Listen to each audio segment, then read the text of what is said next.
in between worlds, in between places. Its most difficult is sleeping time. Self, for instance, which is the frozen head made from my own blood. So it was a way of trying to understand the forces behind something. What do all these artworks and these artists, many of whom are the most successful in the world, have in common? In Cybernetic Existentialism, I argue that they are all drawing upon the themes and ideas of two distinct, yet interrelated fields: the universal science of cybernetics and the philosophy of existentialism. Many people associate cybernetics first and foremost with high technologies, and cyborg artist Stellark, seen here, is for me a quintessential cybernetic existentialist. He is as uncompromising as any existentialist, with an absolute commitment to progressive self-creation and going beyond his limits. Stellark conceives his body as an evolutionary cybernetic system and emphasises that the human condition is not fixed but a constantly metamorphosing one. If you read Existentialism, it says exactly the same thing. One of my book's aims is to draw out these similarities and correspondences. Cybernetics is a philosophy and science of responsive systems, as opposed to purely mechanical ones, and my artistic case studies include non-technological forms of cybernetics, including sociological. Anne Imhoff's Faust is an example, the top prize winner at the 2017 Venice Biennale. Visitors walk around transparent floors.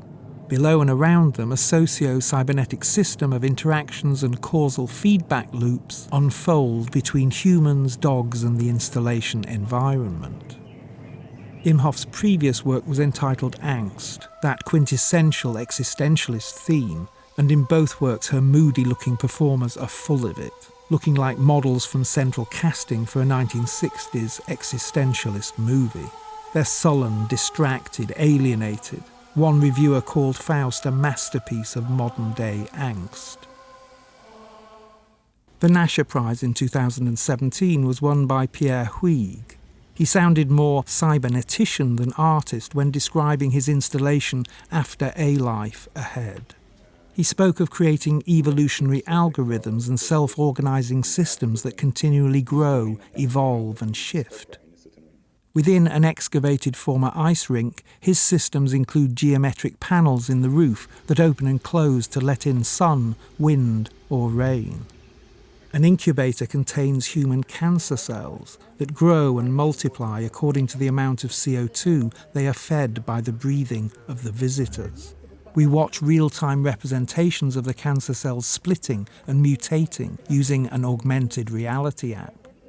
The work is a characteristic example of what I term cybernetic existentialism in contemporary art, where the artist conceives a responsive and evolving cybernetic system in order to express deep existential concerns, in this case around the fragility of both human life and our planet's environment.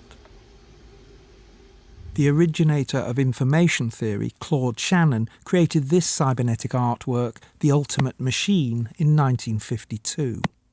It performs a classic negative feedback loop and the simplest of cybernetic tasks, responding to an input on with the output off. This 0 or 1 binary is used to equal effect in Martin Creed's work number 227, The Lights Going On and Off. The title tells it all. Within an empty gallery, the lights go on and off every 5 seconds. Like Shannon's machine, Creed's is a minimalist and Dadaist work, but opens up large metaphysical ideas, compressing happiness and anxiety within a single gesture. The fact it won the Turner Prize in the year 2000 is not only indicative of its conceptual panache, but equally of its currency. It captured a millennium-turn zeitgeist, suddenly reconsidering the significance of being and nothingness.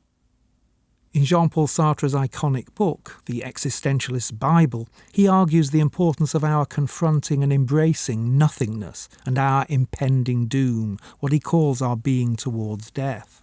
This should be an urgent wake-up call, says Sartre, to remind us to live our lives meaningfully and authentically, and to break rules and assert our absolute individual freedom. 5 years later, Norbert Wiener's book Cybernetics gave another startling wake-up call. It reminded us of boundary-breaking ways of communication and control, and of our similarities between humans and machines. Anish Kapoor's acclaimed Dissension vividly conjures existentialism's concerns with nothingness, the abyss, and being towards death. A flood of jet-black water disappears down a seemingly bottomless vortex.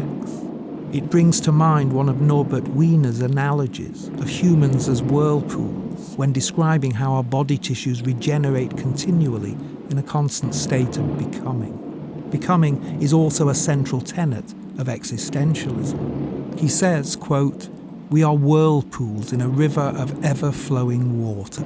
We are not stuff that abides, but patterns that perpetuate themselves." One of the world's richest living artists, Damien Hirst, also uses cybernetic systems while exploring themes of perpetuation, becoming, and nothingness. His being towards death machine, 1,000 years, is a large glass box containing a bloody, severed cow's head. It rots and produces maggots, then flies, and once born they quickly meet their end on an insectocutor. Hirst works like a cybernetician to create an aesthetic world that is thoroughly systematized and rationalized. This is a dynamic, self-regulating system crossing the boundaries between the organic and the machinic. It results in an existentialist message, confronting us with the visceral and authentic performance of the brief, absurd, apparently meaningless cycle of life. And Hirst shares the philosophy's didactic viewpoint on this, encouraging us to confront our deaths. He describes this work as positive, energizing, and awakening. I've also looked at popular culture, where we see a renewed interest in the classic existentialist anti-hero, an alienated nonconformist who breaks rules and attempts to live an authentic life in the extreme. Breaking Bad's protagonist Walter White is arguably the most overt embodiment of such an anti-hero since Camus' novel The Outsider. Now, say my name. He's also a visionary cybernetician, synthesizing drugs of miraculous purity and establishing a labyrinthine underground crime network. This is not myth.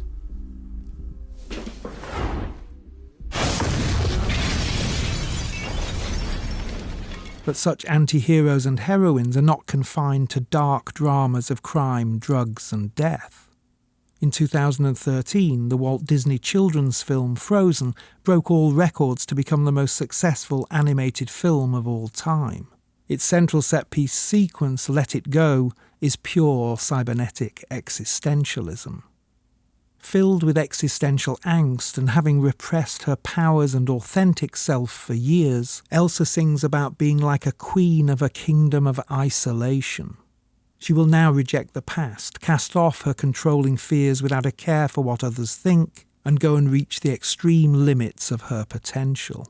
Echoing the existentialist total rejection of externally imposed codes and morals, she sings that from now on, for her there will be no rules and no regard for what is wrong or right. "I'm free," she declares, as she runs up a staircase that she simultaneously creates by emitting ice and snow from her body.